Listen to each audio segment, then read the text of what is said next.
Today we're going to make a boring hybrid car look cool. Not in real life, but with composite photography.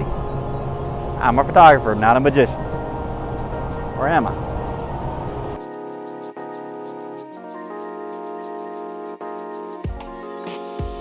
Well, first off, you're going to need a car. The more interesting, the better.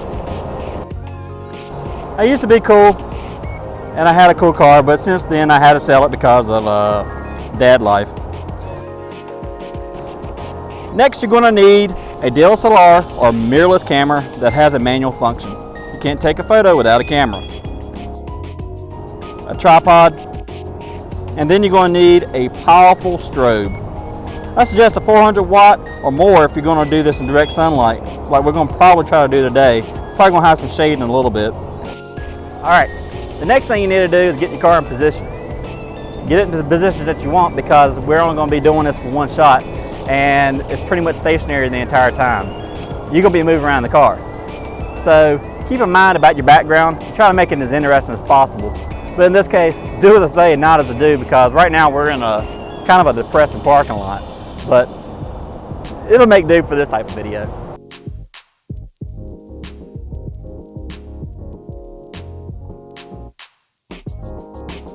Alright, so now that the car's in position, it's time to get our gear in position. We're going to go ahead and put the camera a little bit away from the car, get it nice framed, and get it set up and get it locked in. You want to put this into a manual focus, so get it focused like you want it to begin with and keep it there. That's the way it's going to be for the entire picture. Okay, so what we're going to do now is that we're going to go around the car and take pictures.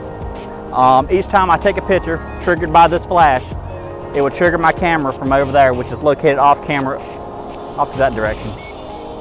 So let's go ahead and begin.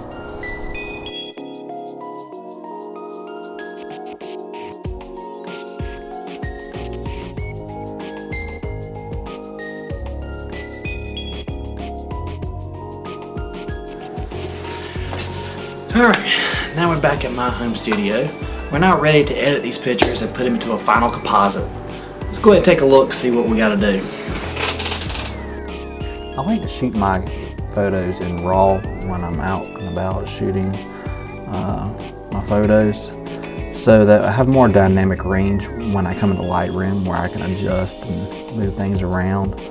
But for the purpose of this project, you want all the images to be adjusted uniformly, so that the unflashed areas appear the same, you know, where all you have to do is remove a little bit here and there and all that kind of stuff, but we'll get to that a little bit later. Alright, so I made my adjustments how I want them, nothing too drastic. We're going to really kind of touch on the basics here. So what you're going to do is that now you're going to select all the images. So you click the first, and while holding shift you can click the last one, and so that now all the images are selected, you're going to go to the top of the screen and you're going to click on the edit bar, and then you're going to go down to edit in, and then you're going to go to open as layers in Photoshop. This is going to open up all your images into a Photoshop and stack them. Alright, so now that we're in Photoshop, we will edit at our heart's content. Just kidding, we got to be careful here. So we kind of want to, for the most part, have the images ordered in the way that I've walked around the car to kind of streamline this process. So the idea is to chip away each layer to expose the highlighted area underneath. Once the layer is organized, we will start with the top layer by adding a mask to it. So I like to use a brush with a low flow, a little bit of transparency to it, so that it has a soft setting, that everything stays consistent when I blend together. Use the brush gradually to expose the area that the strobe highlighted in the image underneath. Once you expose the area that you want exposed, apply the mask and merge the photo with the image below it. You're going to do the same thing with all the other layers till one layer remains. Alright, so I'm just going to speed through this right here. This is kind of a little tedious.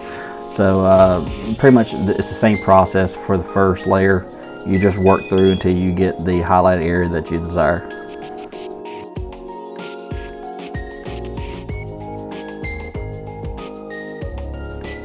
And with this final image, feel free to make any touch-ups before you commit to the final result.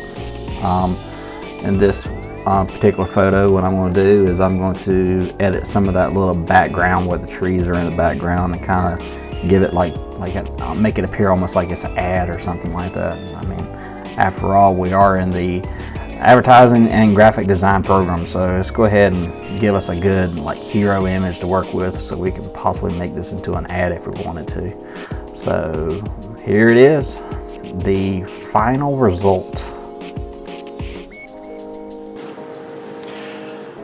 Alright, so now that we're done, we're done. There's nothing else to do with the picture. Just kidding. You know you gotta post that thing on social media somewhere. Because you know, especially if you got a boring hybrid car like I do. Because everybody wants to see a hybrid car on Instagram, right? Nah, I think so. But I'm pretty sure you got a better vehicle to take a picture of. So have a shot at it. Good luck to you. And I'm Josh Turtle. See you later.